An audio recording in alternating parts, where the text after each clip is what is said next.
Greetings and welcome friends, I'm Ash and today I would like to give you a hand with World of Horror. Now this is one of those games where if you look at the screenshots and the gorgeously grotesque artwork, you might think that World of Horror is some sort of visual novel. But in reality, it is actually a surprisingly intense and surprisingly challenging roguelike.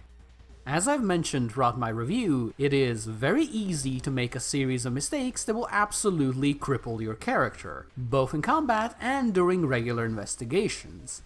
However, once you get past the difficulty curve and figure out what exactly World of Horror wants from you, there is a lot to be enjoyed as well. After all, the greater the challenge, the better it feels to trounce all over it and rise triumphant.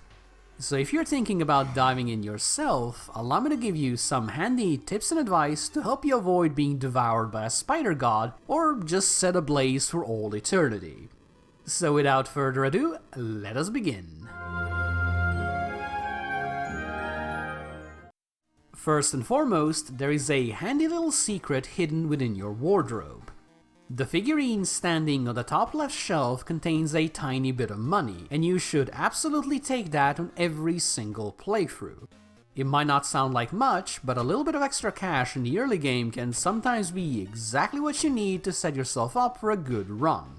It is also important to mention that you should bathe at the very start and in between every mystery. At the very start, this represents a nice +5 experience boost, while later the bath will allow you to recover some much needed stamina and sanity. So much like real life, do not forget to keep yourself clean, it will help you a lot.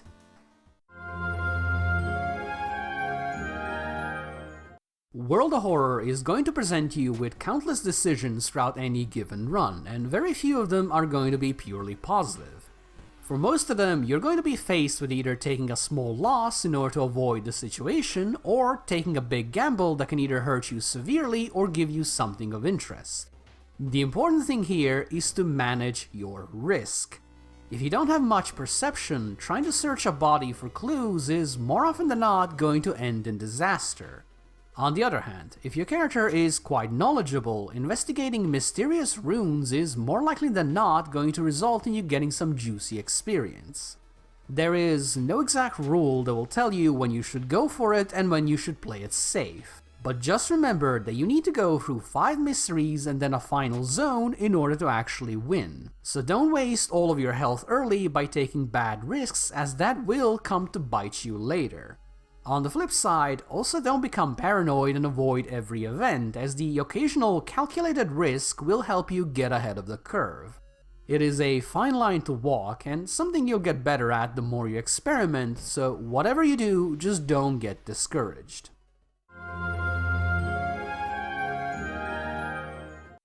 Unless you're lucky enough to wield one of the ridiculously powerful weapons, most combat encounters in World of Horror are going to take a while. As such, trying to destroy your enemies as quickly as possible is often going to be the wrong move.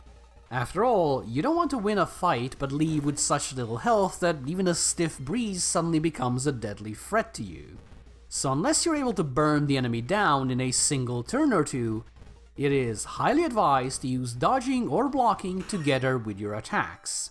This won't even reduce your damage output by all that much, since you'll usually have enough time units to also squeeze in some boosts to your hit chance, thus giving you a solid, guaranteed hit every turn alongside a defensive option. And then, once the enemy is low enough, simply stop dodging or blocking and instead focus everything on offense. While fighting enemies is generally worthwhile since it is a great source of much needed experience, sometimes you're going to run into monsters that are either far stronger than you or simply too inconvenient to fight at that moment. When this happens, just run. Yes, you are going to get a sizable doom penalty by doing so, and that does indeed reduce the amount of time you have left in that run, but honestly, that's perfectly fine. Attempting to heal your wounds after a bad fight will likely give you a bunch of doom as well, maybe even emptying your item or money reserves. So by running away, you can actually minimize your losses even though it might not seem like it at first glance. So if you can fight enemies, you should absolutely do it, but just don't destroy your entire run by trying to avoid taking a bit of extra doom.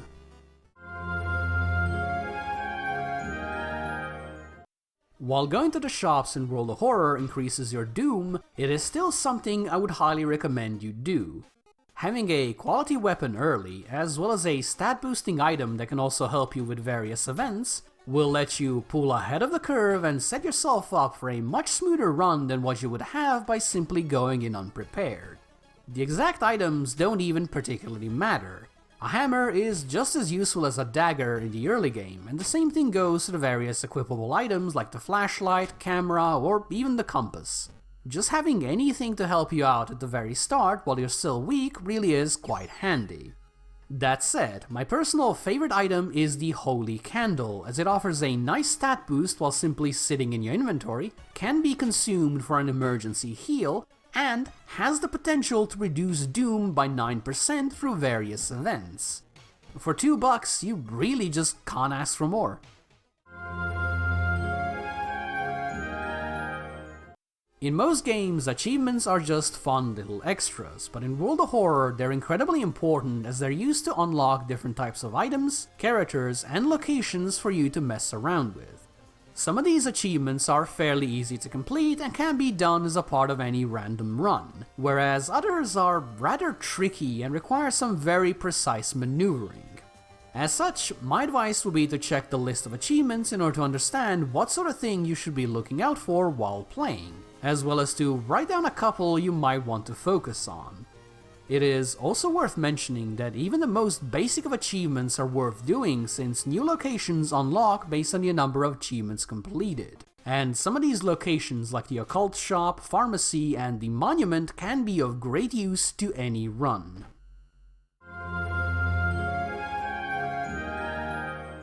Not all of World of Horror's mysteries are made equal. Some are remarkably short, others have boss fights, and some are lengthy adventures that will take you far beyond the city itself. As such, it is important to plan your route, even if this isn't something you'll be able to do for your first few runs. Just as an example, you generally don't want to leave the city on your first mission, as this means you won't be able to visit any shops. Similarly, you don't really want to fight a boss too early, as you'll usually scale a lot better than them. Personally, I like to knock out the short and boss-free missions first to get myself a level or two, then tackle the bosses in the mid-game, and then do the lengthiest city-based adventure last, as this lets me figure out how many and which healing supplies I might need to grab before going for the finale.